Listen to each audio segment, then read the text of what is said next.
বাংলায় 21-এ বিজেপি জিতেছে। লুট, সন্ত্রাস, গণনা কেন্দ্রে কারচুপি এসব করে নির্বাচনী ফলকে প্রভাবিত করা হয়েছে। এখানে স্বচ্ছ নির্বাচন হলে কোনদিনই তৃণমূল নামক আবর্জনা থাকতে পারে না। আমরা খুব চিন্তা করি 2019 সালে একটি পরীক্ষা করেছি। তিনি কে? হরিদাস পাল। তিনি কে? হরিদাস পাল। তিনি চণ্ডীপুর থেকে নন্দীগ্রাম পদযাত্রা করেছিলেন পুলিশদের নিয়ে। আমি জিতেছিলাম 2000-এ, অভিজিৎ গাঙ্গুলি জিতেছে 8200। উনি যত রাস্তা দিয়ে হেঁটেছেন সব পঞ্চায়েত বিজেপি জিতেছে। Phulbari BJP, Khodabari 2 BJP, Haripur BJP, Hekutia BJP, Nandigram BJP.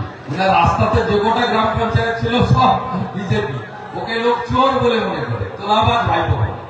উনি এবং ওনার পিসি বেকারদের চাকরি খেয়েছেন, পশ্চিমবঙ্গকে ধ্বংসের জায়গায় নিয়ে গেছেন, হিন্দু দেবদেবীর উপর আক্রমণ করেছেন, কালী ঠাকুরকে প্রিজন ভ্যানে তুলেছেন কালী পূজাতে, কেউ মেনে নেবে না। আর মুসলমানরাও জেনে গেছে যে আমরা মমতার কাছে তেজ পাতা, তাই হয়তো আমাদের দিকে আসছে না। কদিন আগে নওশাদ সিদ্দিকী এসেছিল নন্দীগ্রামে, তৃণমূলের জোড়া মন্ত্রীর সভাতে 250 জন লোক, নওশাদ সিদ্দিকীর সভাতে 2000 লোক।